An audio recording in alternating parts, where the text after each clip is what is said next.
आज हम कक्षा 10 जीव विज्ञान प्रथम टॉपिक लाइफ प्रोसेस यानी जैव प्रक्रम की चर्चा करेंगे। आप जानते हैं कि कोई भी सजीव अपने जीवन को चलाने के लिए जो क्रियाएं करता है उसे ही हम जैव प्रक्रम कहते हैं।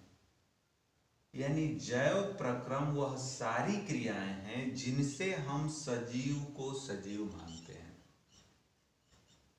जीवधारियों में होने वाली उन सभी प्रक्रियाओं को सम्मिलित रूप से हम जैव प्रक्रम कहते हैं। जैसे सामान्य रूप से हम जानते हैं कि कोई भी जीवधारी यदि पहला कार्य उसमें गति हो रही है तो हम मान लेते हैं कि वह एक सजीव है। इसी तरह गति एक क्रिया है लेकिन हम केवल गति के द्वारा किसी सजीव को सजीव नहीं मान सकते। सजीव को सजीव मानने के लिए मोशन के अलावा, गति के अलावा अन्य जैविक क्रियाएं जिनके द्वारा हम निर्धारण करते हैं कि वह सजीव हैं, उन प्रक्रियाओं को हम यहाँ जानेंगे। जिसमें सबसे पहली जो प्रक्रिया है जिससे हम सजीव का निर्धारण करते हैं, उसके लिए आवश्यक सबसे पहली प्रक्रिया है पोषण। उसके बाद दूसरी प्रक्रिया है श्वसन, तीसरी प्रक्रिया है उत्सर्जन,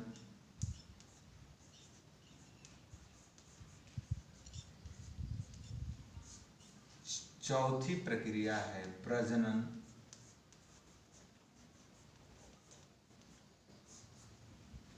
पांचवी प्रक्रिया है उत्तेजनशीलता,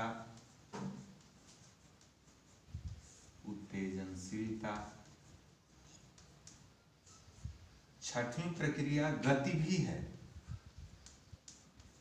गति या गमन, सातवीं प्रक्रिया है कोशिकीय संरचना,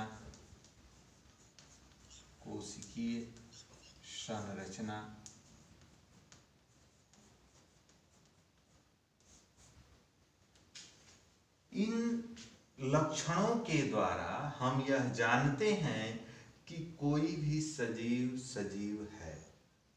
अब यह सारी क्रियाएं क्या होती हैं, कैसे होती हैं, क्लास 10th में इनकी क्रमबद्ध चर्चा की जाएगी। जिसमें सबसे पहले यदि हम किसकी चर्चा करेंगे आज, तो पोषण की चर्चा करेंगे कि पोषण है क्या। पोषण को न्यूट्रिशन कहा जाता है। न्यूट्रिशन, आप जानते हैं कि किसी भी जीवधारी को अपने जीवन को चलाने के लिए भोजन की आवश्यकता होती है।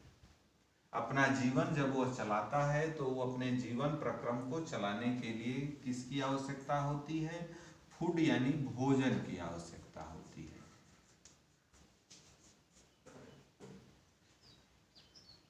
अतः न्यूट्रिशन की शुरुआत इसी भोजन से होती है कि कोई भी जीवधारी जिन क्रियाओं के द्वारा भोजन प्राप्त करता है वह सारी प्रक्रियाएं पोषण कहलाती हैं।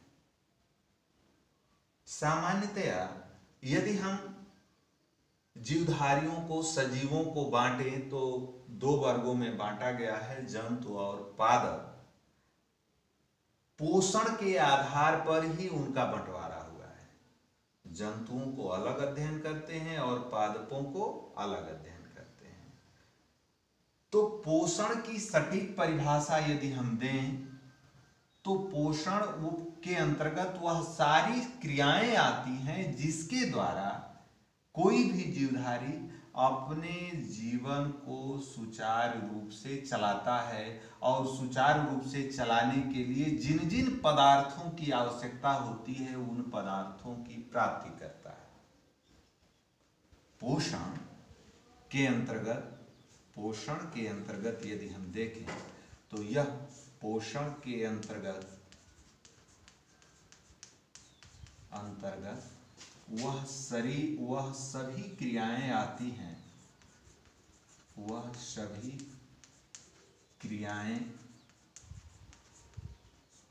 आती हैं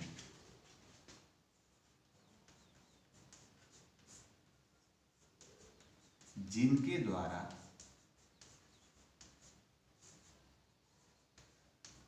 सजीव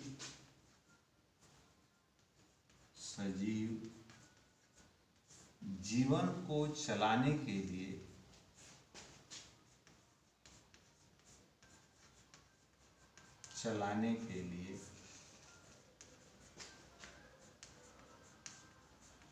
आवश्यक पदार्थ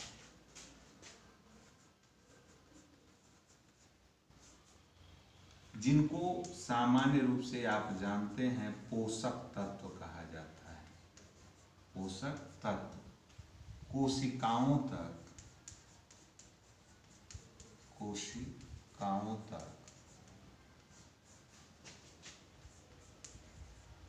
पहुंचाए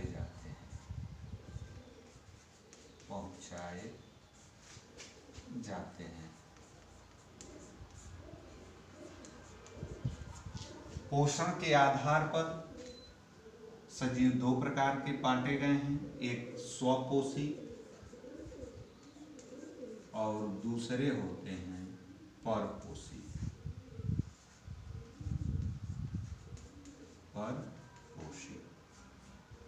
स्वपोषी क्या कौन है?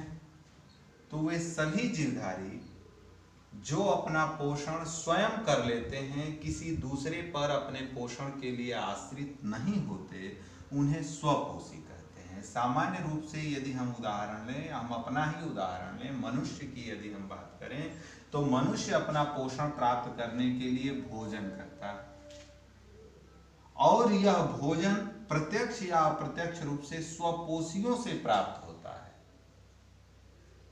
वह भोजन प्रत्यक्ष या अप्रत्यक्ष रूप से स्वपोषियों से प्राप्त करता है, तो ऐसे सभी सजीव परपोषी कहलाते हैं। और जो अपना पोषण स्वयं कर लेता है, वह किसी दूसरे पर आश्रित नहीं होता, उन्हें हम कहते हैं स्वपोषी। स्वपोषी अपना पोषण, स्वपोषियों को भी दो वर्गों में बांटा गया है। एक पहले होते हैं प्रकाश संश्लेषी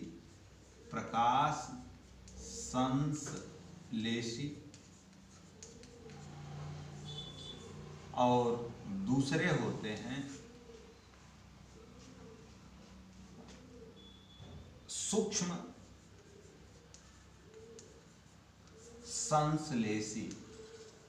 संश्लेषी, जिनमें मुख्य रूप से आते हैं लौह संश्लेषी। ये सामान्यतया सूक्ष्म जीव होते हैं।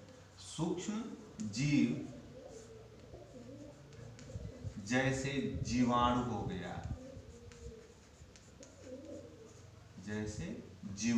गया, ये लौह संश्लेषी होते हैं, नाइट्रो संश्लेषी होते हैं, यानी वातावरण की नाइट्रोजन को नाइट्रेट में बदलते हैं और उस प्रक्रिया के द्वारा वो अपना पोषण प्राप्त कर लेते हैं।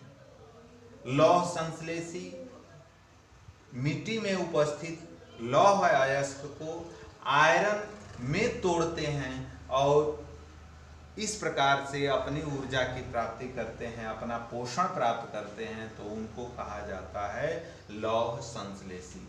तो ये दो तरह से इनमें पोषण होता है और वे सभी जीवधारी जो प्रकाश संश्लेषण के द्वारा अपना पोषण प्राप्त करते हैं, तो उनको कहा जाता है प्रकाश संश्लेषी, जिनमें सभी पादप शैवाल आते हैं। हरे शैवाल और सभी पादप प्रकाश संश्लेषी कहलाते हैं। ये प्रकाश संश्लेषण की क्रिया के द्वारा अपना पोषण प्राप्त करते हैं। दूसरे होते हैं परपोषी, जो अपना पोषण अप्रत्यक्ष या अप्रत्यक्ष रूप से स्वपोषियों से प्राप्त करते हैं, तो उनको हम परपोषी कहते हैं। परपोषी ये भी पोषण के आधार पर इनका भी बंटवारा किया गया है। परपोषियों को भी तो ये किस तरह के भोजन करते हैं उनके आधार पर इनको बांटा गया है। जैसे हम यदि अपना ही उदाहरण लें, जिसमें भोजन के आधार पर इनका बंटवारा जो हुआ है, किस आधार पर हुआ है, भोजन, कैसा ये भोजन करते हैं। जैसे जो डायरेक्टली प्रकाश संश्लेषी से अपना भोजन प्राप्त करता है, जैसे पादपों को खाता है, तो उनको कहा जाता है शाकाहारी। शाकाहारी जो अपना पोषण शाकाहारियों से प्राप्त करता है, प्रत्यक्ष या अप्रत्यक्ष रूप से, उनको कहा जाता है मांसाहारी। मांसाहारी। और जो दोनों से अपना पोषण प्राप्त कर लेता है, तो ऐसे जीव कहलाते हैं सर्वाहारी। जैसे सर्वाहारी में यदि चर्चा करें तो हम सभी आ जाएंगे, मनुष्य आ जाएगा, कुत्ता, बिल्ली, कौवा, कौवा भी सर्वाहारी है। मांसाहारी की चर्चा करें तो शेर आएगा जो मांसाहारी है। उसी तरह शाकाहारियों की चर्चा करें तो इसमें गाय, भैंस, भेड़, बकरी आदि किसमें आएंगे, शाकाहारी में आएंगे। तो अभी हमने जाना कि पोषण क्या है, पोषण के आधार पर जीवधारियों का वर्गीकरण हम कैसे करते हैं। अगले वीडियो में हम स्वपोषियों में पोषण किस प्रकार के से होता है, यानी हम किसकी चर्चा करेंगे, प्रकाश संश्लेषण की चर्चा करेंगे। फिर परपोषियों में किस प्रकार से पोषण होता है और इसकी भी चर्चा करेंगे, कैसे हम लोगों में पोषण की प्रक्रियाएं होती हैं। तो अगले वीडियो में